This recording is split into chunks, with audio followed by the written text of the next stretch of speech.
तो hello guys, कैसे हो आप सभी लोग। Welcome back to a new tutorial. तो जैसा कि आप लोगों को पता है, प्रीवियस ट्यूटोरियल में मैंने आपको बताया था कि आप कैसे एक बेसिक जीयूआई का स्ट्रक्चर बना सकते हैं और कैसे आप अपनी जीयूआई को रन कर सकते हैं। तो आज के इस ट्यूटोरियल में मैं आपको बताने वाला हूँ कि आप अपनी जीयूआई को थोड़ी और इंटरेस्टिंग कैसे बना सकते हैं, आप कैसे उसमें टेक्स्ट बॉक्सेस को ऐड कर सकते हैं। तो without wasting time let's move towards a tutorial. तो आप देख सकते हो ये हमारा ट्यूटोरियल 1 का ही कोड है। इसे मैं एक बार आपको दिखा देता हूँ। तो मैं इसे यहाँ पर रन करता हूँ लाइक दिस एंड आप देख सकते हो कि हमारी जीयूआई कुछ इस टाइप से रन हो रही थी। तो हमने जीयूआई में अपना टाइटल भी दे दिया था और इसका साइज़ भी हमने यहाँ पर डिफाइन करा था।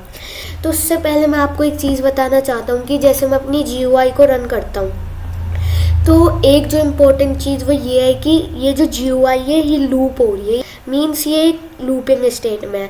फॉर एग्जांपल ये मेरा माउस का कर्सर है, इसे मैं यहाँ से लेके यहाँ जाता हूँ तो मेरे को ऐसा लगता है ये माउस मूव हो रहा है। मेनली इसमें हो क्या रहा है, ये जो जीयूआई है ये मेरे माउस की पोजीशंस को ट्रैक एंड रिकॉग्नाइज करता है और फिर ये हमें एक ऐसी फीलिंग देता है कि हमारा माउस एक डिस्टेंस से दूसरे डिस्टेंस में मूव हो रहा है।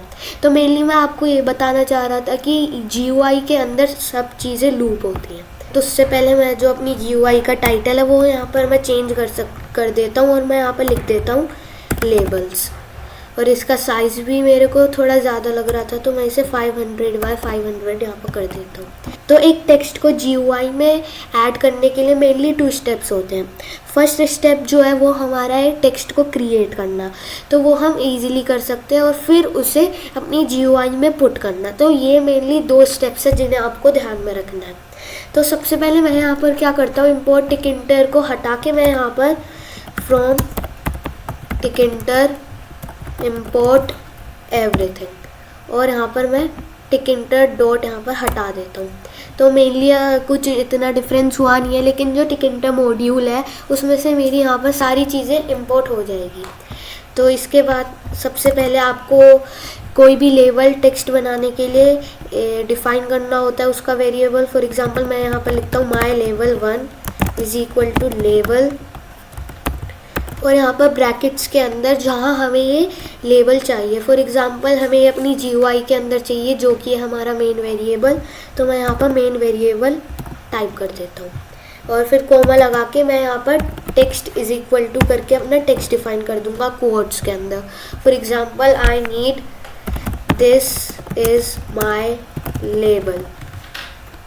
इतना करने के बाद ये था हमारा स्टेप 1 जो कि था आप कैसे टेक्स्ट बना सकते हैं अपनी जीयूआई में ऐड करने के लिए। तो दिस इज़ स्टेप 1। अब स्टेप 2 जो है वो हमारा इसे जीयूआई में ऐड करने के। तो स्टेप 2 जो हमारा है वो हमें इसे जीयूआई में पुट करना है। तो मैं यहाँ पर लिख देता हूँ स्टेप 2। सो इसे हमें जीयूआई में पैक करना है, मीन्स इसे हमें जीयूआई में ऐड करना है। तो उसके लिए मैं यहाँ पर लिखूँगा माई लेवल 1 डॉट पैक और यहाँ पर ब्रैकेट्स। और अब हमारा इन 2 स्टेप्स के बाद हमारा जो लेबल है वो इजीली हमारी जीयूआई में ऐड हो जाएगा। अगर मैं आपको ये रन करके दिखाता हूँ तो आप देख सकते हो यहाँ पर मेरा जो लेबल है वो ऑटोमेटिकली ईजीली यहाँ पर आ गया है। तो ये था कि मैं कैसे लेबल ऐड कर सकता हूँ। अब ये जो मैंने यहाँ पर डॉट पैक लिखा है ये मेनली इसका ये यूज़ है कि जो हमने टेक्स्ट बनाया है इसे हमें पैक करना है, मीन्स ये इसे हमें अपनी जीयूआई में ऐड करना है। और अगर हम डॉट पैक यहाँ पर नहीं लिखते तो हमारा जो ये लेबल है वो पैक नहीं होता हमारी जीयूआई में, मीन्स हमारा जो टेक्स्ट है वो हमें जीयूआई में विजिबल नहीं होता।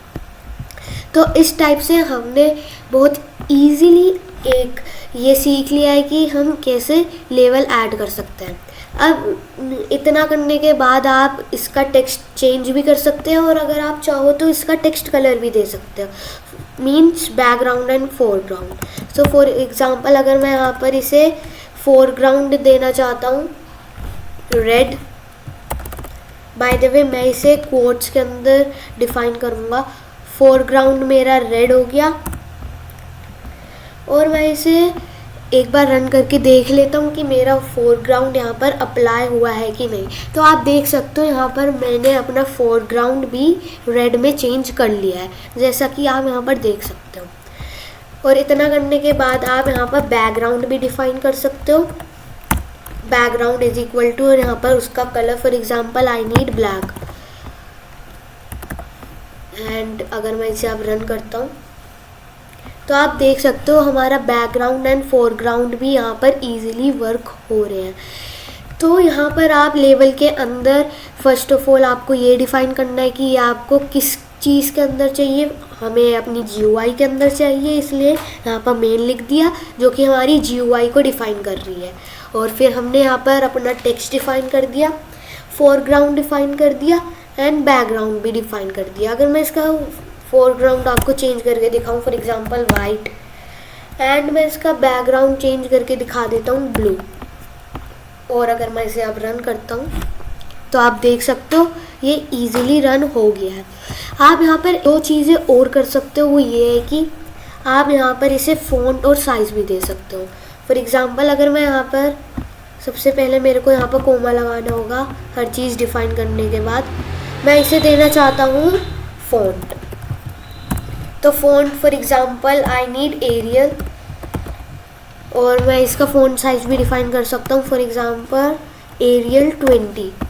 अगर मैं इसे एक बार रन करता हूँ तो आप देख सकते हो ये एरियल फ़ॉन्ट में चेंज हो गया और इसका साइज़ भी यहाँ पर चेंज हो चुका है।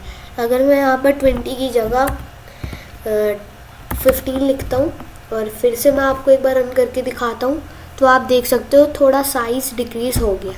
तो गाइज़ आपने अब सीख लिया है कि आप कैसे लेबल्स को अपनी GUI में पैक कर सकते हैं। फॉर एग्ज़ाम्पल अगर मेरे को एक और टेक्स्ट चाहिए तो मैं यहाँ पर क्या करूँगा, इसको सबसे पहले मैं यहाँ पर कॉपी कर लेता हूँ और मैं यहाँ पर इसे माई लेबल 2 कर देता हूँ, एंड मैं इसका टेक्स्ट कर देता हूँ this is my second label. और इसको भी मेरे को पैक करना होगा तो मैं यहाँ पर लिख देता हूँ, इसे कॉपी करके मैं इसी लाइन को पेस्ट कर दूँगा। बस मेरे को यहाँ पर इसे 1 को 2 से रिप्लेस करना है। एंड अगर मैं आपको इसे रन करके दिखाता हूँ तो आप देख सकते हो दोनों लेबल यहाँ पर ऐड हो चुके हैं।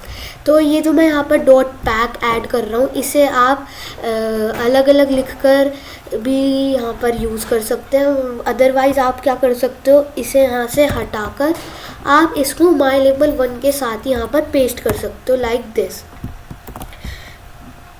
और मैं ये स्पेस हटा देता हूँ और फिर आपको यहाँ पर ये टाइप करने की अलग से ज़रूरत नहीं पड़ेगी। अगर मैं आपको इसे रन करके दिखाता हूँ तो आप देख सकते हो कुछ इस टाइप से। तो ये आप जब कर सकते हो जब आप अपना कोड थोड़ा डिफ़िकल्ट बनाना चाहते हो रीडिंग पर्पस के लिए। अदरवाइज़ अगर आप अपना कोड इजी एंड रीडेबल रखना चाहते हो तो आई सजेस्ट आप इसे सेपरेटली करो। तो गाइस आने वाले ट्यूटोरियल में मैं आपको बताऊंगा कि आप कैसे इन टेक्स्ट की पोजीशंस को चेंज कर सकते हैं, क्योंकि अगर मैं इसे रन करता हूं तो ये ऑटोमेटिकली इसकी अलाइनमेंट सेंटर में आती है और ये बिल्कुल टॉप से जॉइंट रहता है। तो अगर आपको ये ट्यूटोरियल पसंद आया हो तो कमेंट में ज़रूर बताने कैसा लगा, और वीडियो अगर आपको अच्छी लगी हो तो लाइक करना और मेरे चैनल को ज़रूर से सब्सक्राइब भी कर लेना ताकि आप GUI के आने वाले ट्यूटोरियल टाइम टू टाइम मेरे चैनल पर देख पाओ। Thanks for watching.